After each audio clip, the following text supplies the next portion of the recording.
4 tahun lalu, 18 Februari 2017, pukul 3.20 pagi, negara kita digemparkan dengan kes 8 remaja lelaki berbasikal maut apabila dirempuh sebuah kereta Nissan Almera bernombor pendaftaran JQB 9984 yang dipandu seorang wanita secara melulu dan berbahaya di jalan lingkaran dalam bersebelahan tanah perkuburan Mahmudiah. Ketua Polis Daerah Johor Bahru Selatan ACP Sulaiman Saleh berkata, 8 remaja yang berumur antara 13 hingga 17 tahun itu maut di tempat kejadian.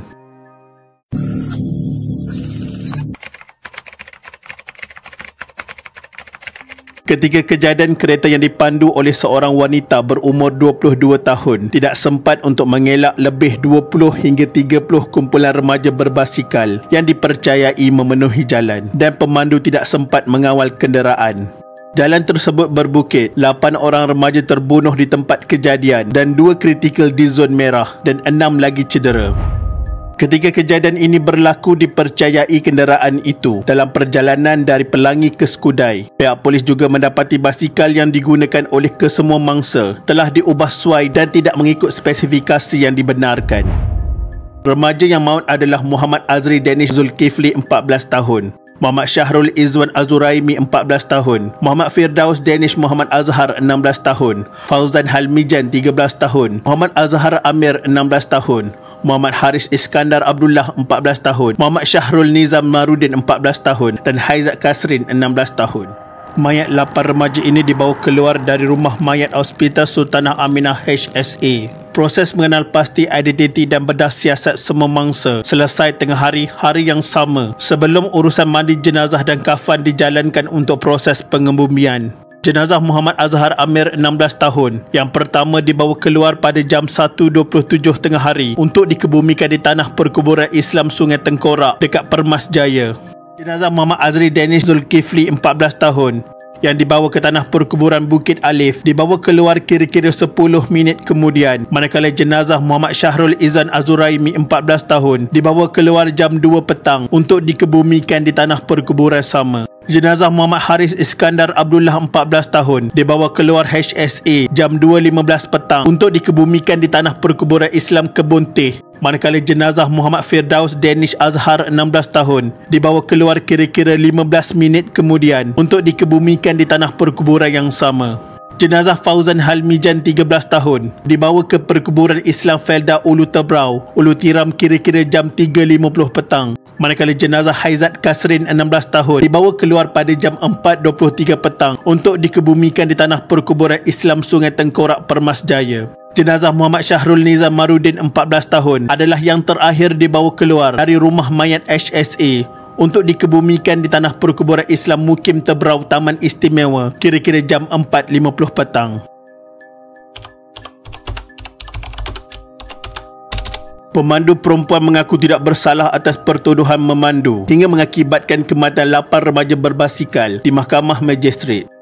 Tertuduh Sam Kiting 22 tahun yang bekerja sebagai jurujual didakwa memandu kereta secara melulu dan berbahaya. Tertuduh didakwa mengikut Seksyen 41-1 Akta Pengangkutan Jalan 1987 yang memperuntukkan hukuman penjara tidak kurang 2 tahun dan maksimum 10 tahun serta denda antara RM5,000 hingga RM20,000 selain lesen memandu digantung sekiranya disabitkan kesalahan. Tertuduh mengaku tidak bersalah selepas pertuduhan dibacakan oleh jurubahasa dalam bahasa Mandarin di hadapan Magistrate Salina Omar. Pendakwaan kes dikendalikan oleh Pengarah Pendakwaan Johor Roslan Maknur, manakala tertuduh diwakili Peguam Bela Faizal Bustaman dan Mokhtar Menon. Tertuduh dibenar diikat jamin RM10,000 dengan seorang penjamin. Lesen memandu tertuduh digantung hingga perbicaraan kes selesai. Selain tertuduh diperintah menyerah pasport kepada mahkamah. Salina juga menetapkan 13 April 2017 sebagai tarikh pengurusan kes terbabit. Mahkamah Magistrate Trafik menetapkan 17 Mei 2017 bagi sebutan semula untuk serahan dokumen kes ini. Magistrate Salina Omar menetapkan tarikh itu selepas Timbalan Pendakwa Raya Muhammad Nasir yang mengendalikan kes memohon penangguhan selama 4 minggu lagi.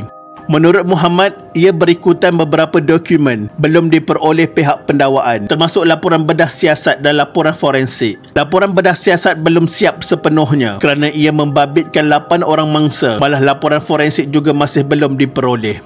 Salinah bagaimanapun meminta pihak pendakwaan menyerahkan dahulu dokumen yang sudah diperoleh kepada pihak pembelaan. Namun Muhammad masih memohon tempoh berkenaan kerana memerlukan masa mendapatkan dokumen diperlukan. Mahkamah Majistret Trafik Johor Bahru menangguhkan kes ini pada 15 Jun untuk sebutan akhir kes dan menetapkan tarikh bicara. Majistret Siti Hajar Ali menetapkan tarikh itu selepas membenarkan permohonan pihak pembelaan yang mewakili tertuduh untuk meneliti dokumen yang diserahkan pendakwaan. Dahulu pihak pendakwaan diketuai Pengarah Pendakwaan Johor Roslan Maknor dan dibantu Timbalan Pendakwa Raya Muhammad Syafiq Muhammad Ghazali memaklumkan semua dokumen yang diperlukan membabitkan kes itu sudah diserahkan kepada pihak pembelaan. Beliau juga memaklumkan pihak pendakwaan mencadangkan 39 saksi untuk dipanggil dalam prosiding perbicaraan kelak. Pada prosiding yang ditetapkan untuk pengurusan kes itu, pihak pendakwaan diwakili Timbalan Pendakwa Raya Muhammad Syafiq Muhammad Ghazali, manakala pihak pembelaan diwakili Faizal Mokhtar. Kedua-dua pihak bersetuju dengan 14 tarikh perbicaraan bermula 28 hingga 30 Ogos 2017, diikuti 4 hingga 7 September 2017, sebelum disambung pada 28 hingga 30 November 2017 dan 4 hingga 7 Disember 2017. Pengarah Pendakwaan Negeri Johor, Roslan Maknor, mengemukakan tarikh berkenaan bagi memudahkan 39 saksi untuk hadir ke mahkamah kerana sebilangan besar saksi adalah kanak-kanak masih bersekolah. Mahkamah Majistret Johor Bahru melepas dan membebaskan tertuduh. Majistret Siti Hajar Ali membuat keputusan itu terhadap Sam Keating 24 tahun tanpa memanggilnya membela diri terhadap pertuduhan dihadapinya selepas pihak pendakwaan gagal membuktikan prima facie di akhir kes pendakwaan.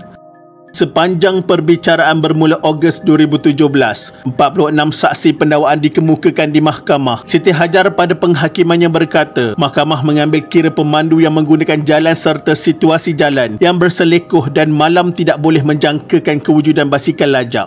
Bahkan katanya, faktor yang mencipta kecederaan bahaya bukan disebabkan cara pemanduan. Bersandarkan beberapa perkara termasuk situasi jalan berbukit yang gelap dan berselekoh di mana pemandu tidak boleh menjangkakan terdapat kumpulan berbasikal yang ramai di jalan itu pada pukul 3 pagi. Selain keadaan bahaya itu dicipta oleh kumpulan basikal lajak itu sendiri. Menurutnya, tertuduh tidak memotong kenderaan lain, tidak melawan arus dan tidak berlumba. Isu tertuduh menggunakan lorong kiri atau kanan tidak menjadi masalah dan dia berhak melalui lorong tersebut selain tidak mencipta situasi bahaya. Menurutnya, basikal lajak adalah satu gejala sosial membabitkan kanak-kanak bawah umur. Sebenarnya 2 hari sebelum kejadian itu juga, operasi lajak sudah dilakukan bagi mengekang aktiviti menunggang basikal ala Superman di atas jalan. Berdasarkan keterangan pasukan penyiasat, terdapat pokok besar di laluan berkenaan dan pencahayaan malap walaupun terdapat lampu di tembok pembahagi jalan. Aktiviti basikal lajak sudah umum diketahui di situ. Terdapat aduan mengenai perlumbaan basikal lajak di kawasan berkenaan adalah munasabah mereka yang lalu di situ akan menjangka situasi terjadi. Namun, hanya terpakai kepada penduduk di situ dan mereka yang selalu menggunakan jalan itu. Menurutnya tidak adil kepada pengguna yang jarang menggunakan laluan itu. Siti Hajar berkata siasatan turut mendapati tertuduh tidak berada di bawah pengaruh alkohol, tidak menggunakan telefon bimbit serta memakai tali pinggang keselamatan ketika memandu, sekaligus membuktikan tertuduh memandu dalam keadaan bertanggungjawab dan berjaga-jaga.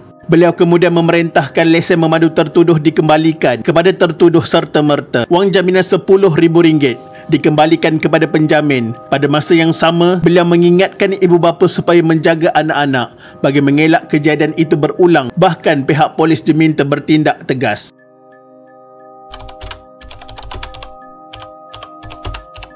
Pihak pendakwaan memfailkan notis rayuan terhadap keputusan Mahkamah Majistret Johor Bahru. Notis rayuan itu difailkan 9.30 pagi di kaunter Mahkamah Seksyen Johor Bahru oleh Pengarah Pendakwaan Negeri Johor, Amir Nasruddin. Amir ketika ditemui di perkarangan mahkamah berkata, notis rayuan itu difailkan pihaknya selepas percaya terdapat merit terhadap beberapa isu.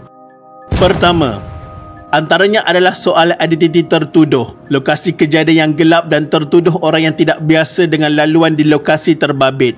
Magistrate kata tentang identiti tertuduh itu tidak dibuktikan oleh pendakwaan, sedangkan tertuduh sendiri melalui peguam belanya tidak pernah mempertikai isu ini.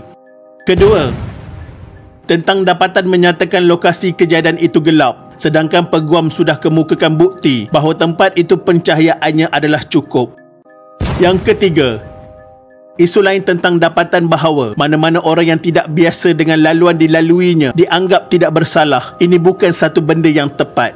Menurut Amir, pihaknya menafikan notis rayuan itu dibuat atas desakan pihak keluarga mangsa atau pihak lain. Sebaliknya, ia proses biasa terhadap sesuatu keputusan mahkamah.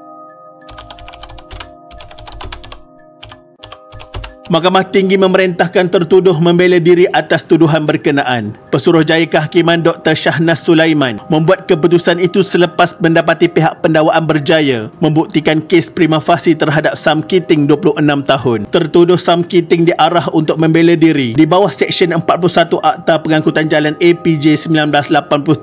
Dalam prosiding berasingan di Mahkamah Magistrate, Keating diarahkan untuk membela dirinya pada perbicaraan yang ditetapkan pada 9, 10 dan 11 Mei 2021. Magistrate Zuhaini Zulkifli turut mengarahkan Keating supaya dijamin RM10,000 dengan seorang penjamin manakala lesen memandu dan pasport perlu diserahkan kepada mahkamah, dan kes ini masih lagi berjalan. Kesimpulannya, apa nak dikatakan lagi? Apa yang terjadi telah pun terjadi. Ibu bapa mangsa pun tidak mahu hal ini terjadi kepada anak-anak mereka. Adilkah kita mempersalahkan ibu bapa mereka? Ini ujian untuk mereka. Kita juga ada salahnya, cuma Allah masih tidak uji. Janganlah kita mencemuh keluarga mereka. Kita sepatutnya sebagai umat Islam mendoakan supaya keluarga mangsa terus tabah menghadapi ujian berat ini. Semoga semua Allahyarham ditempatkan dalam kalangan orang-orang yang beriman. Al-Fatihah. Sekian, terima kasih.